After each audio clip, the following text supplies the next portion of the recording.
seem to be prospect of a ceasefire or any sort of deal in the offing at the moment.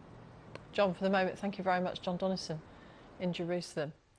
Let's speak to Yaakov Katz, who's a former editor of the Jerusalem Post and senior fellow at the Jewish People Policy Institute. Mr. Katz, thank you very much for joining us here on BBC News. We appreciate you taking time out of your day.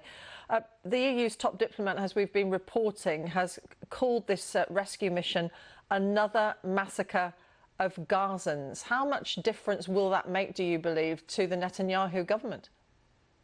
I don't think it makes much difference, Martine, and I think that Joseph Borrell's comments are absurd and a moral disgrace because, on the one hand, he should be asking, why are Israeli hostages being held in civilian homes? Why are there apartments where people were taken against their will in the greatest Hamas massacre, the greatest massacre of Jews since the Holocaust on October 7th, have been held there for the last 8 months? Did he think that people can just be taken and then Israel just shows up and knocks on the door and says, hi, can we have Noah, Shlomi, Andre back? Does he think that that's the way it works, that you just show up and you ask for your people and they're handed over? Israel came in, fought to get its people, and on the way out was attacked ferociously by hundreds of Hamas fighters. But Mr. Katz, we can be... These situations are not an either-or, are they? We can abhor the killing of Israelis at the Nova Music Festival, and we can also abhor the deaths of civilians in an operation like this. I mean, what would you call the deaths of those civilians? The number is disputed, I admit, but it looks like it's at least 100 casualties, even according to the lowest estimates by Israel. I think that it actually is sometimes an either or, and I think that the deaths of these civilians their blood is on the hands of Hamas, right, for holding civilians Israeli civilians in a civilian neighborhood, in civilian apartments.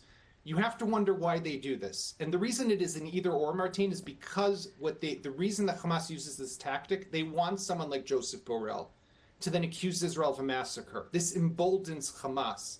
This basically shows Hamas that its tactics work because they can take people, steal them away from their country, murder, massacre, and rape, keep people hostages for 8 months, and then the High Representative of the European Union calls what Israel does, what any country would do, Britain, America, France, anyone, to rescue their people, calls it a massacre. But it doesn't. So if you are the leaders of Hamas, you say to yourself, this is great, this works, we should keep doing this. Well, I think many people would say that it's not working, is it? Because the situation in Gaza is deteriorating. The casualties couldn't even be treated because they don't have even the most basic of drugs and medical equipment to help them. And how much does this further endanger the 116 hostages who are still in Gaza, 40 of whom may sadly not be alive anymore, of course, but the rest are? But I'm afraid you're wrong when you say it's not working. It's not working for the Palestinian civilians of Gaza. That's true. But it is working for the Hamas leaders of Gaza who continue to remain in tunnels, feeling that they have immunity and emboldened because of comments like Joseph Borrell and reporting that is done around the world of an alleged massacre that Israel never carried out in the Gaza Strip. You say it's not an either-or situation. However, the IDF does have responsibility to minimise civilian casualties. And yet we've seen Mr. Katz, and yet we've well, this has clearly not happened in this case, is it? Tell us about the considerations the IDF would have had to have made. Normally, it's very rare for hostages to be released.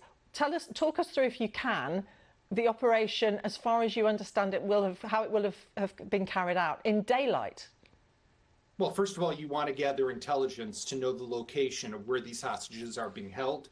Gather as much information as you can about the location, who's there, who lives there, who's in the apartments nearby, how many guards are inside the apartments, what's the layout of the apartments, what's the room where the hostages might be held inside there. Then you're going to want to send your forces in covertly, discreetly, with the element of surprise, which again, I push back on people who say, yes, the IDF has done a great job until now giving notice, but to other places in Gaza. But when you're going in an operation like this, you need to retain the element of surprise. There is no such thing as giving warning, as I've heard that other people have asked in the past. There is no warning to give.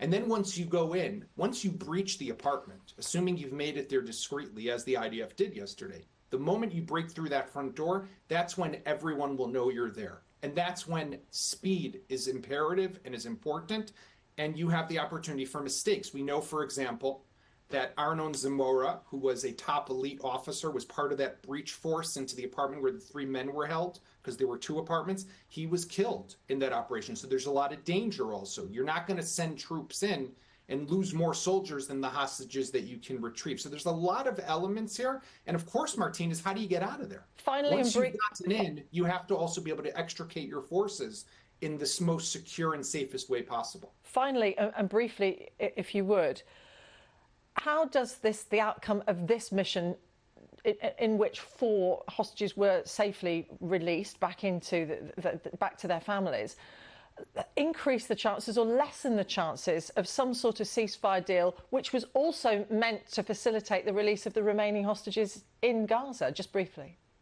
Yeah, well, President Biden had put forward that deal, which Hamas has yet to respond to. So we're all waiting with anticipation to see what the response will be. But I hope and pray, Martine, that after we saw the release yesterday of these 4 hostages, great celebration here in Israel, this will push the government here in Israel and hopefully also push Hamas in Gaza to understand that the best way forward is a deal that will see the release of the remaining hostages and bring an end to this war.